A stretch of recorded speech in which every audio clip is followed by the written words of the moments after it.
Listen carefully, not because this is entertainment, not because this is motivation, but because shame is one of the most powerful weapons ever used against human beings, and most people have no idea how it works, why it works, or how easily it can be turned back against the one who uses it. If someone has ever mocked you, exposed you, embarrassed you, laughed at you publicly, or made you feel small in front of others, this message is for you. Shame is not an accident. It is a strategy, and Machiavelli understood this long before psychology gave it a name. Shame is not designed to hurt you physically. It is designed to break your position. The moment you feel ashamed, you shrink, you lower your eyes, you rush to explain, you apologize too quickly, you lose stillness. And the moment you lose stillness, you lose power. Most people think shame comes from words. It does not. Shame comes from reaction. Without reaction, shame collapses. This is the first truth you must understand deeply. No one can shame you without your participation. They can try, they can provoke, they can expose, but shame only completes itself when you emotionally accept the frame they impose on you. Machiavellian psychology is not about revenge. It is about reversal. The person who tries to shame you is not strong. They are insecure. They are attempting to elevate themselves by lowering you in the social hierarchy. This is not confidence. This is compensation. And the moment you understand this, the game changes. Most people respond to shame in one of three weak ways. They defend, they attack emotionally, or they withdraw completely. All three responses hand power to the aggressor. Defense signals weakness. Emotional attack signals loss of control. Withdrawal signals defeat. Machiavelli would reject all three. Power begins with non-reactivity. Silence is not passive. Silence is observation. When someone tries to shame you, their goal is not truth. It is exposure. They want attention. They want a reaction. They want witnesses. If you react, you reward them. If you explain yourself, you validate their frame. If you become angry, you lose composure. So the first level of psychological destruction is refusing to react in the expected way. Stillness confuses manipulators. They are prepared for defense. They are prepared for emotion. They are not prepared for calm indifference. When you remain still, they begin to reveal themselves. They repeat. They exaggerate.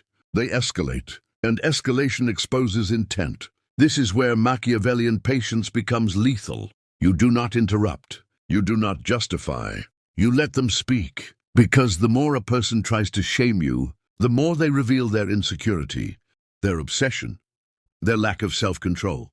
You are not being attacked.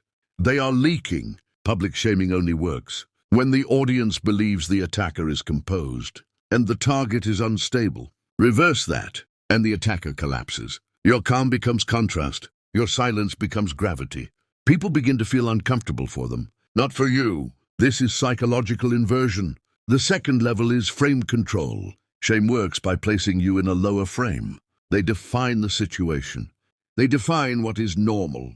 They define what is wrong. If you accept their frame, you have already lost. You do not fight the content. You change the frame. A simple, calm response like, "That's an interesting perspective," or "You seem very invested in this," without emotion, without sarcasm, without explanation, does something powerful. It removes urgency. It removes drama. It removes hierarchy. You are no longer the defendant. They are now the one overreaching. Machiavelli understood that power lies in controlling the narrative without appearing to. The third level is reputation patience. Short-term shame feels unbearable. Long-term reputation is unstoppable. Most people panic in the moment and destroy their own reputation, trying to save their pride. Intelligent people absorb temporary discomfort to protect long-term positioning. If you know who you are, you do not rush to convince others. Your consistency speaks louder than any accusation. Shame requires repetition to survive.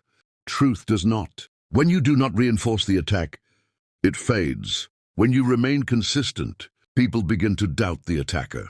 And doubt is death for manipulation. The fourth level is strategic distance. You do not confront shaming personalities directly. You let space expose them. People who shame others cannot survive without targets. Remove yourself emotionally, and they will turn on someone else. And when they do, the pattern becomes visible. Machiavelli never destroyed enemies with force. He let them overextend. The fifth level is timing. If you respond immediately, you are reactive. If you respond too late emotionally, you look bitter. Timing must be precise. Often the most powerful response comes later, when emotion has cooled and clarity has settled. A calm, brief statement at the right time is more devastating than 1,000 emotional words in the moment. The sixth level is self-mastery. If shame triggers you deeply, it means there is an unresolved wound. This is not weakness. It is information. Machiavellian intelligence demands brutal self-honesty. What exactly are they touching? What insecurity is being activated? Once you understand this, you are no longer vulnerable. What is seen cannot be used against you. The final level is detachment from validation. This is where true power begins. When your self-worth is internal, shame has no entry point. You are no longer reacting to protect an image. You are acting from identity, and identity does not beg. At this stage, people who attempt to shame you lose relevance entirely. They are no longer enemies. They are noise, and noise fades. This is the true Machiavellian victory, not crushing someone loudly, but rendering them psychologically irrelevant. If this way of thinking resonates with you, if it sharpens your awareness instead of soothing you, if it teaches control instead of reaction, then staying connected, subscribing, and supporting this channel is not about loyalty, it is about discipline. We don't offer comfort, we offer clarity. And remember this final rule: the person who tries to shame you is already beneath you, because power never needs to humiliate. If you understand that, you are already untouchable.